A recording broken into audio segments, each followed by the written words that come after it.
সনাতন শাস্ত্র, সনাতন ধর্ম যে চমৎকার উৎকর্ষতার কথা বলে, পৃথিবীর কোন মতপথে আপনি সেটা পাবেন না। কাজে তত্ত্ব জানতে হবে। আমার আপনার প্রকৃত ঠিকানা এই জড় জগৎটা নয়, চিন্ময় জগতে। এই সংসারটা হচ্ছে, জড় জগৎটা হচ্ছে নাট্যমঞ্চের মতো, আর আমাদের আসল ঠিকানা চিন্ময় জগৎটা হচ্ছে গ্রিন রুম। গ্রিন রুম শব্দটা বুঝেন তো? দেখবেন নায়ক নায়িকার মাঝে সম্পর্ক ভালো না, গ্রিন রুমে একজন আরেকজনের সঙ্গে কথা বলে না, অথচ যখন তারা অভিনয় শুরু করে একে অপরকে জড়িয়ে ধরে কান্না করে, একে অপরকে জড়িয়ে ধরে কত ভালোবাসার কথা বলে, অথচ বাস্তবে অনেক নায়ক নায়িকার মাঝে কথা পর্যন্ত হয় না। আমি দেখেছি একটা সাক্ষাৎকারে রাজ্জাক নায়করা, তিনি যখন বেঁচে ছিলেন তিনি বলেছিলেন, আমি 13 বছর কবরীর সঙ্গে কথা বলিনি একটা ব্যক্তিগত কারণে, অথচ এই 13 বছরে আমরা অনেক সুপারহিট ছবি উপহার দিয়েছি। বাস্তবে কথা বলে নাই, একে অপরের ছায়া পর্যন্ত দেখে নাই, কিন্তু পর্দায় তারা একে অপরকে কত ভালোবাসে দেখাচ্ছে। তাহলে গ্রিন রুমটা হচ্ছে চিন্ময় জগৎ, যেটা আমাদের আসল ঠিকানা, আর এই সংসারটা হচ্ছে আমাদের নাট্যমঞ্চ, অভিনয় মঞ্চ। আপনি অভিনয় যখন দেখছেন কিংবা নিজে করেন, যাত্রা যখন করেন, তখন একটা নারী সে আপনার স্ত্রী রূপে অভিনয় করছে। এবার ওই যাত্রা মঞ্চ থেকে আপনি যখন নেমে যান, তখন যদি সেই নারীকে বলেন তুমি তো আমার স্ত্রী, আমার ঘরে চলো, সমাজ মানবে? সমাজ মানবে? আপনি যাত্রা মঞ্চের রাজা, রাজার পোশাক আপনাকে পরিয়ে দেয়া হয়েছে, কিংবা আপনি চাকরির অভিনয় করছেন, কিংবা আপনি মন্ত্রীর অভিনয় করছেন, কিন্তু বাস্তবে আপনি কি? মঞ্চে দেখবেন একদিকে প্রবেশ আছে, আরেকদিকে প্রস্থান। এই জগৎটা নাট্যমঞ্চ। প্রবেশ অর্থ জন্ম, প্রস্থান হচ্ছে মৃত্যু। এই যে একটু আগে লাশ ধাউ ধাউ করে শ্মশানে জ্বলল, তার প্রস্থান হয়ে গেছে। 5টা উপাদান দ্বারা দেহটা তৈরি, ওই 5টা উপাদানের মাঝে দেহটা মিশিয়ে দেয়া হয়েছে। যারা কাষ্ট করতে এসেছে দেখলাম ওরা সবাই বিড়ি টানতেছে, আমি পাশ দিয়ে কয়েকবার গিয়েছি, বিড়ি টানছে, আবার ওই পাশে দিয়ে খাবার খাচ্ছে, অথচ জানি না ওরা এসেছে কোথায়, শ্মশান জায়গাটা কি জানে না, এই দাহ কার্যটা কি জানে না। যদি জানতো এই কার্য করতো না। মনে রাখবে, পৃথিবীতে যত সৎকর্ম রয়েছে, সকল সৎকর্মের, পুণ্য কর্মের শ্রেষ্ঠ কর্ম হচ্ছে দাহ কার্যে অংশগ্রহণ করা। এর থেকে আর শ্রেষ্ঠ কর্ম পৃথিবীতে কিছু নাই, এর থেকে আর পুণ্য কর্ম পৃথিবীতে কিছু নাই। পৃথিবীতে যত প্রকার দান রয়েছে, তন্মধ্যে এক প্রকার দান হচ্ছে ভূমি দান। কেউ যদি শ্মশানের জন্য ভূমি দান করে, শ্মশানের উন্নয়নে কোনো কার্য করে, তার শেষ ঠিকানায় গোবিন্দ তার জন্য ভূমির ব্যবস্থা করে রেখে দেয়। এর থেকে শ্রেষ্ঠ কার্য কিছু হতে পারে না, এর থেকে শ্রেষ্ঠ কার্য কিছু হতে পারে না। এই জন্য শ্মশানটাকে পবিত্র রাখতে হয়। শ্মশানের আশেপাশেও ধূমপান করা যাবে না, বিড়ি সিগারেট খাওয়া যাবে না, গাঁজা খাওয়া যাবে না, মদ খাওয়া যাবে না। পৃথিবীর সব জায়গায় যদি আমরা অপবিত্র কার্য করি, যেখানে গেলে পবিত্র হব, সেই জায়গাটাকেও যদি অপবিত্র করে ফেলি, তবে প্রায়শ্চিত্তের জায়গাটা কোথায়? ভালো করে বুঝেন। খুব দুঃখ লেগেছে এগুলো দেখে। মহাদেব থাকার জায়গা বেছে নিলেন শ্মশানটাকে। মহাদেব থাকার জায়গা কোনটা বেছে নিলেন? শ্মশান। কেন বাবা? পৃথিবীতে এত থাকার জায়গা থাকতে মহাদেব শ্মশানটাকে কেন বেছে নিলেন? কারণটা কি? মহাদেবের প্রিয় ফুল কি বলুন তো? বলো। ধুতুরা। ধুতুরা ফুলের মাঝে বিষ রয়েছে। তাহলে এই ফুল তো কেউ ভালোবাসে না, মহাদেব কেন ভালোবেসে গ্রহণ করলেন? মহাদেব পরেন বাঘের চামড়া। মহাদেব সারা শরীরে বর্ষ মাখেন। কিসের বর্ষ জানো? ওই যে দেহটাকে পুরানো হলো আজ, এই দেহ পুরানোর পর যা অবশিষ্ট থাকে ওই বর্ষটা সারা শরীরে মহাদেব মাখেন। পাশেই শ্মশান। ভালো করে আজকের আলোচনাটা জেনে নিন, যুগ উপযোগী আলোচনা।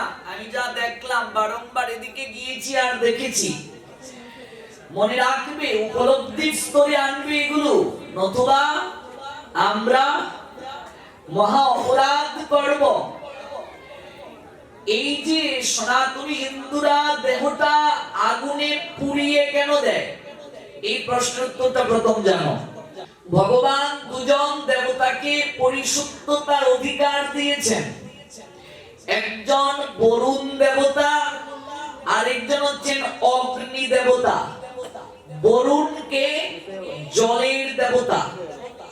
জল যদি সারা শরীরে ছিটিয়ে দেওয়া হয় কিংবা জলে যদি কেউ অবগাহিত হয়, তার দেহটা বাহ্যিক ভাবে পবিত্র হয়ে যায়, কিন্তু ভিতর কখনো জল দ্বারা শুদ্ধ হয় না। হয় বাবা? স্নান করলে দেহটা শুদ্ধ হলো, ভিতর শুদ্ধ হবে? স্নান হচ্ছে 7 প্রকার। স্নান কয় প্রকার? 7 প্রকার। আমরা যে প্রতিদিন স্নান করি বলুন তো, সেই স্নানের নাম কি? বারুণ স্নান। এটাকে কি স্নান বলে?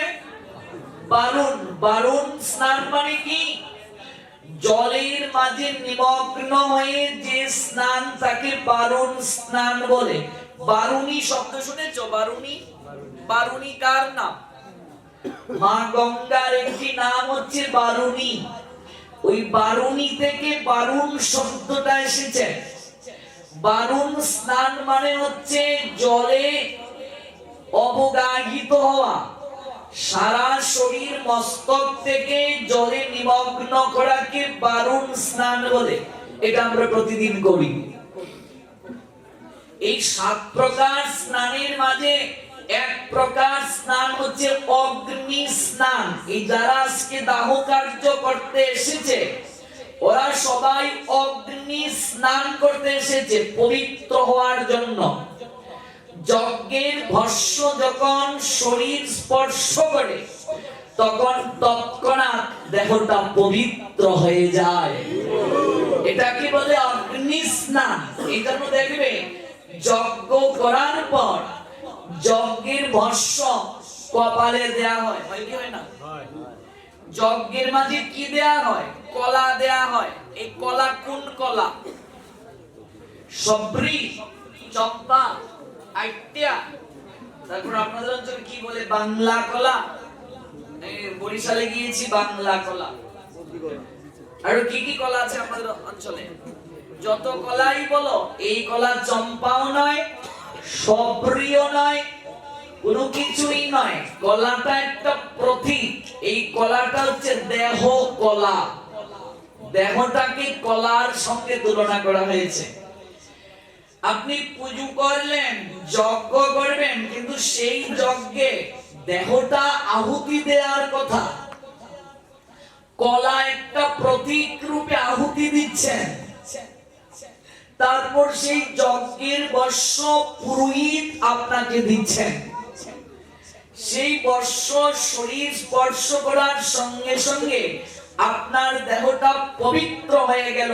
এটা 7 প্রকার স্নানের মাঝে এক প্রকার স্নান, এটাকে বলে অগ্নি স্নান।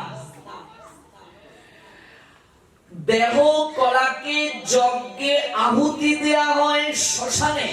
ভালো করে বুঝুন, জীবাত্মার কাজ হচ্ছে একটা দেহ ছেড়ে আরেকটা দেহে যাওয়া। বাসাংসি জীর্ণানি যতা বিহায় নবানি গৃহ্ণাতি নরপুরাণি তথা শরীরানি বিহায় জীর্ণানি অন্নানি সংজাতি নবানি দেহি। মানুষ যেমন জীর্ণ বস্ত্র পরিত্যাগ করে নতুন বস্ত্র পরিধান করে, আত্মাও তেমনি জীর্ণ শরীর ত্যাগ করে নতুন আরেকটা শরীর ধারণ করে। আত্মাকে অস্ত্রের দ্বারা কাটা যায় না, নৈনাং ছিন্দন্তি শস্ত্রাণি। আত্মাকে আগুনে পোড়ানো যায় না। আমার ডাইল সম্পাইস বুঝো, ডাইল সম্পাইস একটু পড়ে গেছে শরীরে, ডাল তেলে দেওয়ার সময় তেলের মাঝে তেজপাতা দিয়েছো, কি বলে মরিচ দিয়েছো, তারপর হচ্ছে মেথি দিয়েছো, ইত্যাদি ইত্যাদি দিয়েছো। ওই ডালটা দেওয়ার সময় একটু শরীরে পড়ে গেছে, কতটুকু কষ্ট হয়? ফুসকা পড়ে কি করে না? কষ্ট হয় কি হয় না? এই দেহটা যে আজকে পুরানো হলো, তার কোনো কষ্ট হলো না কেন? আগে তত্ত্ব না জানলে কিছু হবে না। এজন্যই ভগবান বললেন, out of many thousands among men one may endure for perfection। শোনো অর্জুন, হাজার হাজার মানুষের মাঝে কদাচিৎ কোন একজন সিদ্ধি লাভের জন্য চেষ্টা করে। গুরুদেবের নিকটে হাজার শিষ্য এসেছে, সবাই যে ভজন করার জন্য এসেছে তা নয়, সবাই যে গুরুদেবের সঙ্গে থেকে ভজন করতে পারবে তাও নয়, সবাই যে সিদ্ধি লাভ করতে পারবে তাও নয়। সময়ের পরিক্রমায় চলতে চলতে যেতে যেতে কোন একজন টিকে থাকবে। Out of many thousands among men one may endure for perfection, and of those who have achieved perfection hardly one knows many truth। আর সেই প্রকার কোন একজন সিদ্ধি লাভের জন্য যত্নশীল মানুষের মাঝে কোন একজন কদাচিৎ ভাবে অর্জুন আমাকে তত্ত্বগতভাবে জানতে পারে।